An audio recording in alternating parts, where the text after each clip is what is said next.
नमस्कार। पिछले कुछ वर्षों में ग्रामीण क्षेत्र में नक्सली घटनाओं में काफी कमी आई है। विशेष रूप से हिंसक घटनाएं काफी कम हुई है।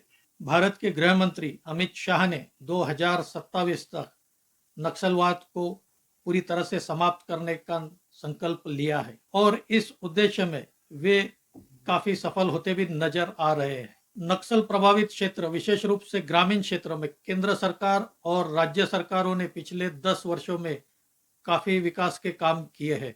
इन क्षेत्रों में विशेष रूप से इंफ्रास्ट्रक्चर डेवलपमेंट पर केंद्र सरकार और राज्य सरकारों ने काफी ध्यान दिया है। एक तरह से तो यह ग्रामीण नक्सलवाद कम हो रहा है, लेकिन दूसरी ओर यह शहरों में बढ़ रहा है, इसका स्वरूप बदल रहा है। इसे ही हम अर्बन नक्सलवाद या शहरी नक्सलवाद कहते हैं। और इसी शहरी नक्सलवाद को रोकने के लिए, इस पर लगाम लगाने के लिए 2 दिन पहले ही महाराष्ट्र की सरकार ने एक नया कानून बनाया है।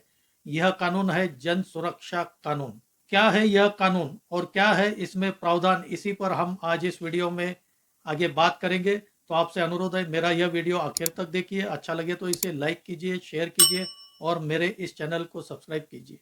नमस्कार दोस्तों, मैं राजेंद्र दाइमा आपका स्वागत करता हूं मुंबई टुडे लाइव चैनल में। महाराष्ट्र में पिछले कुछ दिनों में बहुत तेजी से कुछ राजनीतिक घटनाक्रम हो रहे हैं।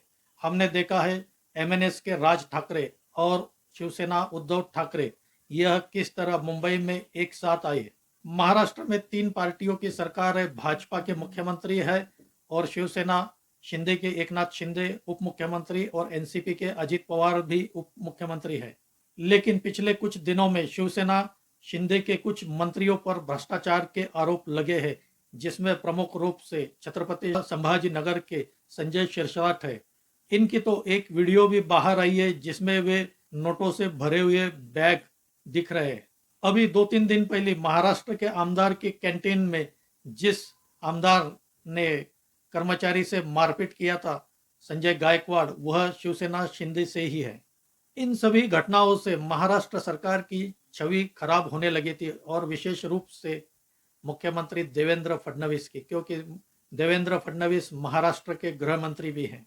लेकिन इन सब के बीच महाराष्ट्र के मुख्यमंत्री देवेंद्र फडणवीस ने महाराष्ट्र की विधानसभा और विधान परिषद दोनों सदनों में एक कानून पास करा लिया है।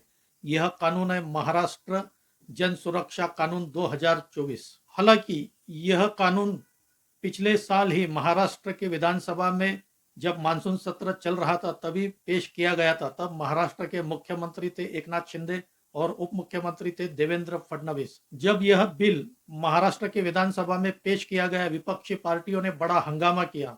यहाँ तक कि विपक्षी पार्टियों ने और कुछ संगठनों ने मिलकर इसके खिलाफ जन सुरक्षा विरोधी संघर्ष समिति बनाई और इस कानून के खिलाफ आंदोलन किया। बाद में इस बिल को सिलेक्ट कमेटी के पास भेज दिया गया। जन सुरक्षा कानून यह विशेष रूप से शहरी नक्सलवाद के खतरों से निपटने के लिए लाया गया है। हमने देखा है कई बार कुछ लोग संगठन बनाकर सरकार के खिलाफ लोगों को भड़काते हैं, युवाओं का ब्रेन वॉश करते हैं और उन्हें गैर कानूनी गतिविधियों के लिए उकसाते हैं। ऐसे ही लोग और संगठनों पर कार्रवाई के लिए यह कानून बनाया गया है। इस कानून में प्रावधान है कि किसी भी चरमपंथी संगठन को गैर कानूनी घोषित कर महाराष्ट्र सरकार उस पर पाबंदी लगा सकती है। इस कानून में गैर कानूनी गतिविधियों के लिए कोई भी व्यक्ति या संगठन सदस्य जमा करना या फिर फंड जमा करना ऐसी गतिविधियां करता है तो उस पर कानूनी कार्रवाई कर सकती है। ऐसी गतिविधियां करते हुए कोई संगठन या व्यक्ति महाराष्ट्र राज्य में पाया जाता है तो उसे कॉग्निजेबल ऑफेंस और नॉन बेलेबल ऑफेंस माना जाएगा और ऐसे लोगों के लिए इस कानून में कड़ी सजा का प्रावधान किया गया है। यह सजा 2 वर्ष से लेकर 7 वर्ष तक की है। इसमें यह भी प्रावधान किया गया है कि किसी भी गैर कानूनी संगठन या व्यक्ति की संपत्ति 15 दिन के नोटिस के बाद सरकार जब्त कर सकती है। इस कानून में जांच अधिकारियों को विशेष अधिकार दिए गए और जांच करने के लिए यह अधिकारी किसी को भी हिरासत में ले सकते हैं। उन्हें किसी भी वारंट की आवश्यकता नहीं है, लेकिन डीवाईएसपी रैंक के अधिकारी को ही यह अधिकार दिए गए हैं। हालांकि विपक्ष ने इस कानून के दुरुपयोग के आरोप लगाया है। उनका कहना है यह कानून लाकर महाराष्ट्र सरकार मीडिया और पत्रकारों पर अंकुश लगाना चाहती है। हालांकि ऐसे ही कानून तेलंगाना, उड़ीसा, झारखंड और आंध्र प्रदेश राज्यों में पहले से ही है, और इन राज्यों में जब यह कानून बनाए गए तब वहां कांग्रेस या विपक्षी पार्टियों की सरकार रही है। अभिव्यक्ति स्वतंत्रता के नाम पर कई लोग भारत सरकार, प्रधानमंत्री जैसे संवैधानिक पदों पर बैठे हुए व्यक्तियों के खिलाफ लोगों को उकसाते हैं, अपशब्द इस्तेमाल करते हैं। कुछ असामाजिक तत्व लोग आंदोलन के नाम पर कई दिनों तक रास्ता रोककर, हाईवे रोककर चक्का जाम करते हैं और आंदोलन करते हैं, जिससे आम लोगों को बड़ी परेशानी होती है। और इसी को रोकने के लिए महाराष्ट्र में यह कानून लाया गया है और इसका नाम है महाराष्ट्र जन सुरक्षा कानून 2024।